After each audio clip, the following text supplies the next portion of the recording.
लालची राजा मिदास की कहानी। कई वर्ष पुरानी बात है।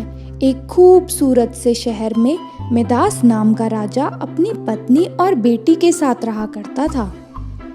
राजा मिदास बहुत लालची था और उसके पास बहुत सारा सोना था।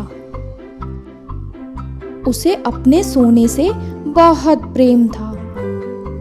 उसे सोना इतना ज्यादा पसंद था कि अपनी बेटी का नाम भी उसने सोनपरी रख दिया था। अपने जीवन में राजा को सिर्फ दो ही चीजें सबसे प्रिय थी, एक सोना और दूसरी सोनपरी। वह अपना सारा सोना एक तहखाने में रखता था। हर रोज राजा अपना सोना गिनता और सोने के लिए उसका मोह बढ़ता ही जा रहा था।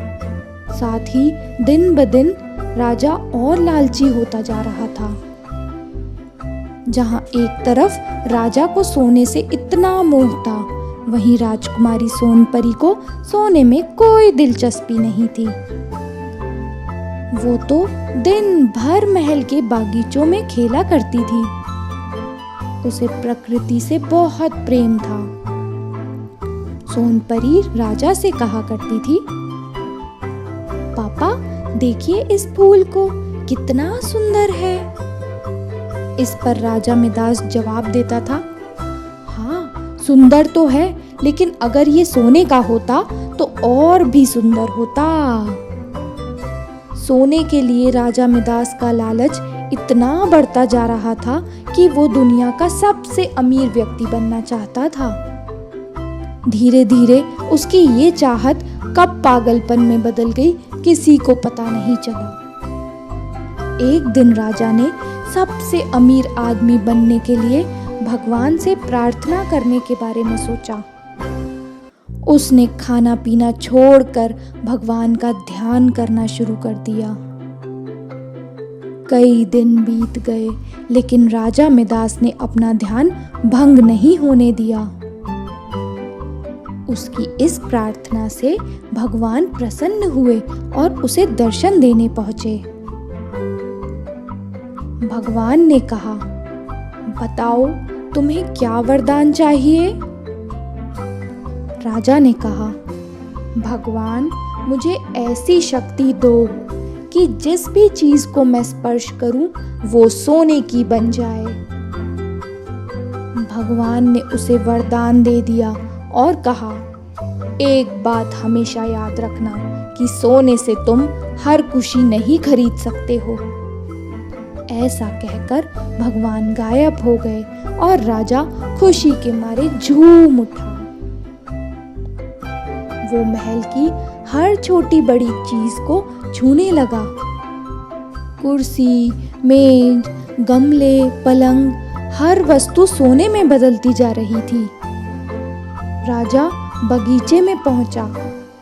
पेड़ पौधे और फूल को छूकर उसने सोने का बना दिया। इतनी भाग दौड़ करने की वजह से राजा मिदास थक गया था और उसे भूख लगने लगी थी। वो खाना खाने के लिए महल में गया और अपने सोने की कुर्सी व मेज पर बैठ गया। मेज पर कई प्रकार के पकवान, मिठाइयाँ और फल रखे हुए थे, जिन्हें देखकर राजा के मुंह में पानी आ रहा था। जैसे ही राजा ने पकवान खाया तो उसका सामने का एक दांत टूट कर गिर गया और ये देखकर वह चौंक गया। उसने देखा कि उसके स्पर्श से पकवान सोने के बन गए हैं। अब जैसे ही उसने फल को छुआ, फल भी सोने के बन गए। उसके छूने से मिठाइयाँ, नमकीन, यहाँ तक कि पानी भी सोने में बदल गया था। यह सब देखकर राजा बहुत निराश हो गया और कहने लगा, हे भगवान, अब मैं क्या खाऊं? अपने पिता की आवाज सुनकर सोनपरी दौड़ते हुए आई। उसने देखा कि उसके पिता बहुत ही परेशान हैं। पिता की ये परेशानी उससे देखी ना गई और उन्हें सांत्वना देने के लिए उसने राजा को गले से लगाना चाहा।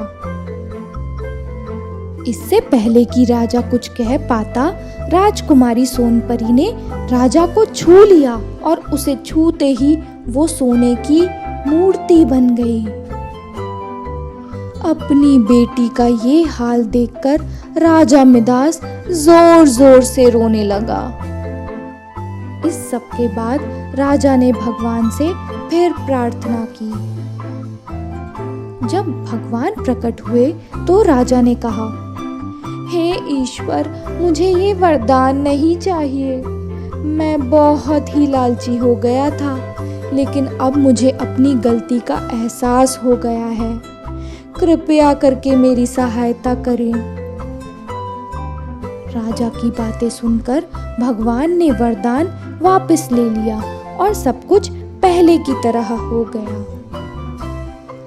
राजकुमारी सोनपरी फिर से बगीचे में खेलने लगी और उसके साथ राजा मिदास भी प्रकृति का आनंद उठाने लगे। इसके बाद राजा ने अपने तहखाने पर ताला लगा दिया और हर रोज सोना गिनना भी बंद कर दिया। तो बच्चों, इस कहानी से ये सीख मिलती है कि कभी भी लालच नहीं करना चाहिए, क्योंकि लालच बुरी बला है और उसका फल हमेशा बुरा ही होता है।